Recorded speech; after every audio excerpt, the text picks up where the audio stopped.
Thank you so much for subscribing to Liku Wonderboy Eugene Avike exclusive olunaku olwaleero ndi ne TikToker amanyiddwa nga Tomu wa Namata. Kansaba obuze ku batu mwebale nnyo abatulaba mwebale subscribinga mukipinge ono nga musubscribinga amanya ye Tomu wa Namata ku TikTok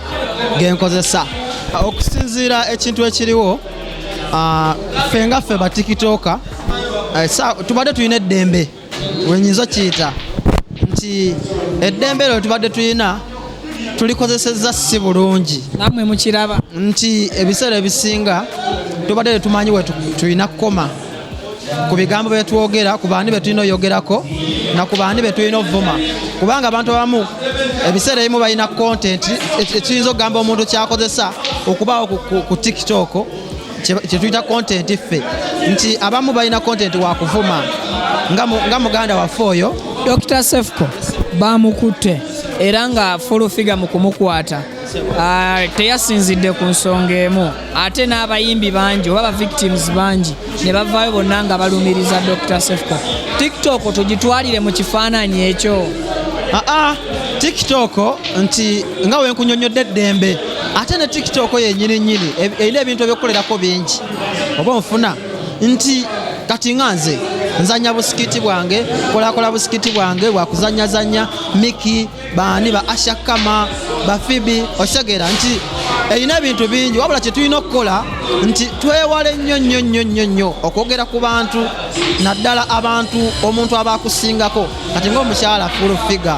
butuufu ffenna tukiraba nti muntu mukulu amanyiddwa okutusinga so olina okwekwatamu gwe kennyini neweetunulamu n'omanya wa olina okukoma ku ddembe ly'olina ku TikTok. Mu moment eno nga Dr. Cephco ali Mukomela osupportinga full figure oba osupportinga TikToker muno yadde ali mu mitayimbo nga TikToker siyinza kwagaliza munnange ku kibi oshegera so nze nsaba kubanga akabanga kabaddeyo mbutuufu akoze eki ayize Mukomela bakusibayo olunaku lumu n'omanya kye bayite ki ekkomera so nze kyensaba kiri kimu atusaasire yasobya ffenna tukiraba nti yakola ki yasobya naye kyetusaba bamusonyiwe adde tajja kiddamu kuba ndaba aboneredde yesebo okusinziira ku full figure agamba Dr. Cephco yamukubirako nga yenenya wabula Dr. Cephco n'akikomya ku simu nga tasobola mutuukirira personal then we yatuuse Ekatwe ku poliisi Lydia Jasmine agamba ayagala yebakeyo emyaka 2 oyogerako ki Catherine Kusaasira agamba ayagala yebakeyo emyaka 3 awo omukyala Susan Makula naye mu ngeri endala agamba nti ayagala yebakeyo emyaka egisukka mu 2 mutabani waffe nga ba TikTok oba TikToker munnaffe omuvubuka oyo olaba bye bibonerezo bimugwana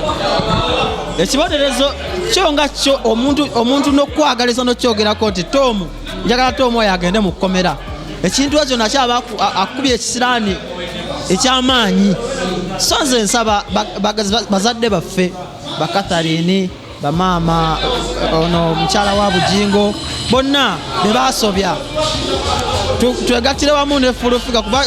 tubadde tufuba nnyo okwetondera full figure naye nga tetukimanyi nti kintu kigazibwa ekityo so nze kyensaba bonna gye bali tusse kimu tumwegayirirako ffe nga ffe tajja kuddamu naye nga ebyo bibonerezo biba by'amaanyi bambi ate nga muvubuka muto akyezimba nga ffe naye nga lwaki muvuma abantu ku TikTok Tomu okuvuma si ffenna tuvuma abantu be bawaga mu komenti bakadaama bano nja kwogerako bwenti bakadaama bano nabo balinamu engeri gye batuwaga engeri gye bali ebweru osegeeza batupikaapika nnyo ne twerabira nti bo bali bweru bwe tuliwa amazima gali nti ojja tunula mu comment section ojja sanga comments abakadama zisinga obuki obungi engeri gye balina eddembe osegeera so ebiseera ebisinga bagala ne batukozesa ensonyi ne batuwaga tomu wakale tomu oli sita nkwagala nnyo njagala nkulabeko n'omanya nti ettutumu lino libatuma akuyiya content violating oba akosa abalala cause Bruno K yagamba anayogeddeko ne Bruno K ku polisi ng'agamba nti byemuvuma bisukka ku bulamu bw'abantu byemuvuma bisukka ku bulamu bw'abantu ate ne bikoseza ddala ababaliraanye kati ekyo tukitwale nti nno kadamu olukuwaga ng'ekiwawaatiro kimereza ku ttoomu atakumanyi oluusi naawe gw'otamanyi kati ekyo njakiddamu kusinziira ku muntu nti kati omuntu buli muntu alina mentalite ye osegera Cephco kino ekintu takitandise kati kyova olaba abadde so confident nakyo osegera nti akikoze kuva mabega era wawulidde badderiki nga bayogera nti nange yanvuma n'oli yanvuma naye nga bakyabuliddwayo omuntu avaayo amuseemu koki amaanyi so kisinzira ku muntu ye nga ye kyayagala okukozesa media ye se waba alina se kyayagala ogikozesa naye nga si ffenna kuba abamu tetuvumangako muntu n'omu bubaka ki bwowa ba tiktokers abali ebweru nga tebali mu makomera oba nga tebakola content ayinza batwaza mu makomera kyensaba ba tiktoka bannange tuyambe buyambi batuyambe buyambi kubanga amazima gali nti tubadde tetulinako nnyo liiso jjogi naddala ku saidi ya gavumenti oba mateeka tusaako nnyo maaso naye kati ekyo kino ekintu kino kyetukoze ate kiyinza obba kitusiseemukko nti buli muntu agenda tusaako ki amaaso tinowonaaba osaaga oyinza n'obba osaaga onfuna naye ekyo nakyo nekikola ki nekikusibya kino tekigenda bateekamu okubasigamu okutya n'ensonga eyali badde entuufu okwogerako mugizibire kijja sinziira kuba kati nze sijja funa kutya lwa nsonga kontenti wange si wakuvuma tinewemba njiriza kasikidi kyange foolaba nti nkatunulamu neŋŋamba siinako empisizaawo kati alina yisibwawo so kati nze ŋŋamba tuzine kubanga tuzina abamu bazina abamu bakola biki tuzine tuyimbe obuyimba bwange tumayiminge tukole kontenti yaffe tuyiye busikiti tuve mu kuvuma abantu kale ndine Tomu wa Namata ne Namata aliwaye nyina mukyala wange